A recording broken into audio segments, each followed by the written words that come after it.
ಎಲ್ಲಾ ಹಾನಿಯಿಂದ ಕೂದಲನ್ನು ರಕ್ಷಿಸುತ್ತೆ. ಬರೀ Amrut noni reach root premium hair oil.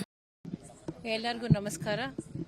ಈ ಬೆಂಗಳೂರು ಗ್ರಾಮಾಂತರ ಕ್ಷೇತ್ರದ ಎಲ್ಲ ಮತದಾರರಿಗೂ ನನ್ನ ಹೃದಯಪೂರ್ವಕವಾದ ನಮಸ್ಕಾರಗಳು. ಈ ಚುನಾವಣೆಯಲ್ಲಿ ಹೆಚ್ಚಿನ ರೀತಿಯಲ್ಲಿ ಡಾಕ್ಟರ್ ಅವರಿಗೆ ನಿಮ್ಮೆಲ್ಲರ ಆಶೀರ್ವಾದ ಮಾಡಿರೋದಕ್ಕೆ ನನ್ನ ಹೃದಯ ತುಂಬಿದ ನಮಸ್ಕಾರಗಳು. ಅವರಿಗೆ ಒಬ್ಬ ಲೋಕಸಭಾ ಜನಪ್ರತಿನಿಧಿಯಾಗಿ ಮಾಡಿ ನಿಮ್ಮೆಲ್ಲರ ಸೇವೆ ಮಾಡೋದಕ್ಕೆ ಅವಕಾಶ ಕೊಟ್ಟಂಥ ಎಲ್ಲರಿಗೂ ನನ್ನ ಧನ್ಯವಾದಗಳು. ಸುರೇಶ್ ಹೇಳ್ತಾ ಇದ್ರು, ತಂತ್ರ ಕುತಂತ್ರ ಇಲ್ಲಿ ವರ್ಕ್ ಮಾಡಿದೆ ಗ್ರಾಮಾಂತರದಲ್ಲಿ, ಹಾಗಾಗಿ ಗೆದ್ದಿದ್ದಾರೆ ಮೈತ್ರಿ ಅಭ್ಯರ್ಥಿ. ಇನ್ನ ಮಾತು ಹೇಳ್ತಾ ಇದ್ದಾರೆ. ನಾನು ಅದ್ರ ಬಗ್ಗೆ ಏನು ಹೇಳಕ್ ಹೋಗಲ್ಲ. ಯಾಕೆಂದ್ರೆ ಜನ ಬಹಳ ಪ್ರೀತಿಯಿಂದ ಅಭಿಮಾನದಿಂದ ನಮಗೆ ಮತವನ್ನು ಕೊಟ್ಟಿದ್ದಾರೆ. ಬಹಳ ಅಭಿಮಾನ ಪ್ರೀತಿಯಿಂದ ಕೊಟ್ಟಿದ್ದಾರೆ. ಯಾಕೆಂದರೆ ನಾನು 8 ವಿಧಾನಸಭಾ ಕ್ಷೇತ್ರಗಳನ್ನು ನಾನು ಪ್ರಚಾರಕ್ಕೆ ಹೋದಂಥ ಸಂದರ್ಭದಲ್ಲಿ ಜನ ಸ್ಪಂದಿಸುವಂಥ ರೀತಿ, ಜನ ನಮಗೆ ಕೊಟ್ಟಂಥ ಪ್ರೀತಿ, ಅವರ ಭಾವನೆಗಳನ್ನು ನೋಡಿದಾಗಲೇ ನನಗೆ ಆವಾಗಲೇ ಖಂಡಿತವಾಗಿ ನಾವು ಗೆಲ್ತೀವಿ ಅನ್ನುವ ವಿಶ್ವಾಸ ಇತ್ತು. ಅಂದರೆ ಈ ಲೀಡ್ ಬಗ್ಗೆ ಕೆಲವರು ಕೇಳ್ತಾರೆ, ನೀವು ಇಷ್ಟು ಎಕ್ಸ್ಪೆಕ್ಟ್ ಮಾಡಿದ್ರಾ ಅಂತ ಕೇಳ್ತಾರೆ. ಸೊ ಆದರೆ ನಮಗೆ ಈ ಫೀಡ್ಬ್ಯಾಕು ಮತ್ತು ಜನರ ಪ್ರತಿಕ್ರಿಯೆ ಇದೆಲ್ಲ ನೋಡಿದಂಥ ಸಂದರ್ಭದಲ್ಲಿ ಇಲ್ಲಿ ಬಹಳ ಒಂದು ಅಂಡರ್ ಕರೆಂಟ್ ಇತ್ತು, ಗುಪ್ತಗಾಮಿನಿ ಅಂತ ಏನು ಹೇಳ್ತೀವಿ ಅದು ತುಂಬ ಇತ್ತು.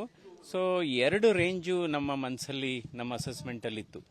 ಒಂದು 50,000 ಲೀಡಲ್ಲಿ ಗೆಲ್ಬೋದು, ಅಥವಾ 2 ಲಕ್ಷ ಹತ್ತಿರ ಲೀಡಲ್ಲಿ ಗೆಲ್ಬೋದು ಅಂತ 2 ರೇಂಜ್ ಇಟ್ಕೊಂಡಿದ್ವಿ. ಇವತ್ತು ಹೈಯೆಸ್ಟ್ ರೇಂಜಲ್ಲೇ ನಾವು ಜಯಗಳಿಸಿದ್ದೇವೆ. ಅಂದರೆ ಇಲ್ಲಿ JDS ಮತ್ತು BJP ಕಾರ್ಯಕರ್ತರು ಬಹಳ ಒಗ್ಗಟ್ಟಾಗಿ ಕೆಲಸ ಮಾಡಿದ್ದಾರೆ. ಅದು ಒಂದು ಈ ಚುನಾವಣೆಗೆ ಆನೆಬಲ ಸಿಗ್ತದೆ. ಸೊ ಎಲ್ಲ ಕ್ಷೇತ್ರಗಳಲ್ಲೂ ಬಹಳ ಉತ್ಸಾಹದಿಂದ ಒಂದು ಫೆಸ್ಟಿವಲ್ ಅಂತ ಏನು ಹೇಳ್ತೀವಿ, ಒಂದು ಹಬ್ಬದ ರೀತಿ ಚುನಾವಣೆಯನ್ನು ಆಚರಣೆ ಮಾಡಿ ನಡೆಸಿದರು. ಹೀಗಾಗಿ ಅದರಿಂದ ಈ ಗೆಲುವು ಏನಿದೆ, ಯಾಕೆಂದರೆ ಈ ಕ್ಷೇತ್ರ ಪ್ರತಿಷ್ಠಿತ ಕ್ಷೇತ್ರ ಆಗಿತ್ತು, ದೇಶದಲ್ಲಿ ಒಂದು ಪ್ರತಿಷ್ಠಿತ ಕ್ಷೇತ್ರ. ಎಲ್ಲರೂ ಕೂಡ ಇದ್ರ ಬಗ್ಗೆ ಹೆಚ್ಚು ಗಮನ ಹರಿಸಿದ್ರು. ಇವನ್ನು ಮೀಡಿಯಾ ಕೂಡ ಹೆಚ್ಚು ಗಮನ ಹರಿಸಿದ್ರು ಈ ಕ್ಷೇತ್ರದ ಬಗ್ಗೆ. ಹೀಗಾಗಿ ಇದು ಪ್ರತಿಷ್ಠಿತ ಕ್ಷೇತ್ರ ಮತ್ತು ಹೈ ವೋಲ್ಟೇಜ್ ಕ್ಷೇತ್ರ ಅಂತಲೂ ಕೂಡ ಇತ್ತು. ಬೇರೆ ಬೇರೆ ಕಾರಣಗಳಿಗೆ ಇದನ್ನ ಹೈ ವೋಲ್ಟೇಜ್ ಕ್ಷೇತ್ರ ಅಂತಲೂ ಕೂಡ ಹೇಳ್ತಾ ಇದ್ರು. ಹೀಗಾಗಿ ಇದಕ್ಕೆ ಹೆಚ್ಚು ಮಹತ್ವ ಬಂದಿತ್ತು. ರಾಜ್ಯದಲ್ಲಿ ಮತ್ತು ರಾಷ್ಟ್ರ ಮಟ್ಟದಲ್ಲಿ ಹೆಚ್ಚು ಆಯಿತು. ಈ ಗೆಲುವು ಏನಿದೆ, ಈ ಗೆಲುವು ಇದು ಎಲ್ಲ ನಮ್ಮ ಈ ಕ್ಷೇತ್ರದ ಮತದಾರರ ಗೆಲುವು ಅಂತ ಹೇಳ್ತೀನಿ. ಇದು ನನ್ನ ಗೆಲುವಲ್ಲ. ನನ್ನ ಜೀವನದಲ್ಲಿ ನಾನು ಮಾತ್ರವಲ್ಲ, ನನ್ನ ಕೂದಲು ಕೂಡ ಆಗಿರ್ಬೇಕು ಸ್ಟ್ರಾಂಗ್ ಅಂಡ್ ಸ್ಟೈಲಿಶ್. ಬರೀ Amrut noni reach root premium hair oil ನೊಂದಿಗೆ. Reach root premium hair oil ಇದು ಪ್ರಜ್ಞಾವಂತ ಮತ್ತು ವಿಚಾರವಂತ ಮತದಾರರ ಗೆಲುವು. ಈ ಗೆಲುವನ್ನು ಅವ್ರಿಗೆ ಕೂಡ ಅರ್ಪಣೆ ಮಾಡ್ತೇವೆ, ಕಾರ್ಯಕರ್ತರಿಗೆ ಅರ್ಪಣೆ ಮಾಡ್ತೇವೆ ಈ ಗೆಲುವನ್ನು. ಏಕೆಂದರೆ ಜನಶಕ್ತಿ ಎಲ್ಲ ಶಕ್ತಿಗಿಂತ ಬಹಳ ದೊಡ್ಡ ಶಕ್ತಿ ಪ್ರಜಾತಂತ್ರ ವ್ಯವಸ್ಥೆಯಲ್ಲಿ ಅಂದರೆ ಜನಶಕ್ತಿ. ಇವತ್ತು ಜನಶಕ್ತಿ ಏನು ಅನ್ನೋದನ್ನ ಕ್ಷೇತ್ರ ತೋರಿಸ್ಕೊಟ್ಟಿದೆ. ಸರ್, ಒಂದು ಕಡೆ ನೀವು ಮೈತ್ರಿ ಕ್ಯಾಂಡಿಡೇಟ್ ಅನ್ನೋದು ಒಂದು ಕಡೆ, ಇನ್ನೊಂದು ಕಡೆ ಜನರು ನಿಮ್ಮನ್ನ ಜಾಸ್ತಿ ಇಷ್ಟು ಅಪ್ಕೊಳ್ಳೋಕ್ಕೆ ಡಾಕ್ಟರ್ ಅನ್ನೋದೊಂದು ಕಾರಣ. ಅದರಲ್ಲೂ ಸಹ ದೊಡ್ಡ ಹೆಸರು ಮಾಡಿದ್ರಿ, ಜನರಿಗೆ ಬಡವರು ಸೇವೆ ಮಾಡೋದು ಅಂತ ದೊಡ್ಡ ಹೆಸರು ಟ್ರೆಂಡ್ ಆಗಿದೆ. ಸೊ ಈಗ ಜನರ ದೊಡ್ಡ ನಿರೀಕ್ಷೆ ಏನಂದ್ರೆ ಡಾಕ್ಟ್ರು ನಮ್ಮ ಕ್ಷೇತ್ರಕ್ಕೆ ಒಂದಷ್ಟು ಏನಾರು ಮಾಡ್ತಾರೆ ಅಂತ. ಸೊ ಆ ಜನಗಳಿಗೆ ಏನು ಸೌಲಭ್ಯ ಕೊಡ್ತೀರಿ, ಏನು ಕೊಡ್ಬೋದು ಅಂತ ನೀವು ಹೇಳ್ತೀರಾ ಸರ್? ಅಲ್ಲ, ಇದು 4-5 ಕ್ಷೇತ್ರ ಇದೆ. ಒಂದು ಆರೋಗ್ಯ ಕ್ಷೇತ್ರ, ಇನ್ನೊಂದು ಶಿಕ್ಷಣ ಕ್ಷೇತ್ರ, 3ನೇದು ಕೃಷಿ ಕ್ಷೇತ್ರ, 4ನೇದು ಮೂಲಭೂತ ಸೌಕರ್ಯ. ಸೊ ಇದನ್ನೆಲ್ಲ ಇದ್ರ ಬಗ್ಗೆ ಒಂದು ಪಟ್ಟಿ ಮಾಡಿ ಚಿಂತನೆ ಮಾಡಿ ಇದ್ರ ಬಗ್ಗೆ ಮುಂದೆ ಏನು ಮಾಡಬೇಕು ಅನ್ನೋದಕ್ಕೆ ಒಂದು ರೂಪುರೇಷೆಯನ್ನು ಮಾಡೋಣ. ಈಗ ಆಶೀರ್ವಾದ ಪಡ್ಕೊಂಡ್ರೆ ಹೌದು, ಮಾವ ಮತ್ತು ನಮ್ಮ ಅತ್ತೆಯವರ ಇಬ್ಬರ ಆಶೀರ್ವಾದವನ್ನು ನಾವು ಪಡ್ಕೊಂಡಿದ್ದೇವೆ. ಅವರ ಆಶೀರ್ವಾದ ಬಹಳ ಇದೆ.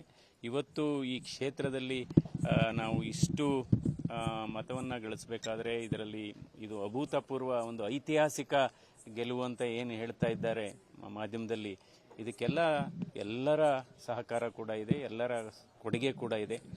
ಸನ್ಮಾನ್ಯ ನರೇಂದ್ರ ಮೋದಿಯವರ ಮತ್ತು ಅಮಿತ್ ಶಾ ಅವರ ಸಲಹೆಗಳು, ಅವರ ಸಹಕಾರ, ಸನ್ಮಾನ್ಯ ದೇವೇಗೌಡರು, ಸನ್ಮಾನ್ಯ HD ಕುಮಾರಸ್ವಾಮಿ ನಂತರ ಯಡಿಯೂರಪ್ಪನವರು, ವಿಜೇಂದ್ರ ಅವರು ಮತ್ತು ಎಲ್ಲ ನಮ್ಮ ವಿಧಾನಸಭಾ ಕ್ಷೇತ್ರದ ಹಾಲಿ ಸದಸ್ಯರುಗಳು ಮತ್ತು ಮಾಜಿ ಸದಸ್ಯರುಗಳು ಎಲ್ಲ ಕೂಡ ಒಗ್ಗಟ್ಟಾಗಿ ಕೆಲಸ ಮಾಡಿದ್ದಾರೆ. ಈಗ ಹೈಕಮಾಂಡಿಂದ ನಿಮಗೆ ಯಾರು ಕಾಲ್ ಮಾಡಿದ್ರು, ಯಾವಾಗ ಬನ್ನಿ ಅಂತ ಹೇಳಿದ್ರು ದೆಹಲಿಗೆ, ಈ ಸಂಬಂಧ ಮುಂದೆ ಅಲ್ಲ ಇವಾಗೇನಾಯಿತು, ನಾವು ಬೆಳಗ್ಗೆಯಿಂದ ಎಲ್ಲಿ ಇದು ಈಗ ಬರ್ಬೋದು ಹೈಕಮಾಂಡಿಂದ, ಯಾಕೆಂದರೆ NDA ಒಕ್ಕೂಟ ಈಗ ಸರ್ಕಾರ ಮಾಡುತ್ತೆ. ಸೊ ಅದರಿಂದ ಬಹುಶಃ ಇನ್ನೊಂದು 24 ಗಂಟೆ ಒಳಗೆ ನಮಗೆ ಕರೆ ಬರುತ್ತೆ. ಅನುಕ್ಷಣದ ಸುದ್ದಿಗಳಿಗಾಗಿ ವಿಸ್ತಾರ ನ್ಯೂಸ್ ಯೂಟ್ಯೂಬ್ ಚಾನೆಲ್ ಸಬ್ಸ್ಕ್ರೈಬ್ ಮಾಡಿ. ಹೊಸ ಸುದ್ದಿಗಳ ನೋಟಿಫಿಕೇಶನ್ಗಾಗಿ ಬೆಲ್ ಐಕಾನ್ ಕ್ಲಿಕ್ ಮಾಡಿ. ಲೇಟೆಸ್ಟ್ ಅಪ್ಡೇಟ್ಸ್ಗಾಗಿ www.vistaranews.com ವೆಬ್ಸೈಟ್ಗೆ ವಿಸಿಟ್ ಮಾಡಿ. ಅಂಗೈಯಲ್ಲೇ ಜಗತ್ತಿನ ಸುದ್ದಿ ತಿಳಿಯಲು ವಿಸ್ತಾರ ನ್ಯೂಸ್ ಕನ್ನಡ ಆಪ್ ಡೌನ್ಲೋಡ್ ಮಾಡಿ.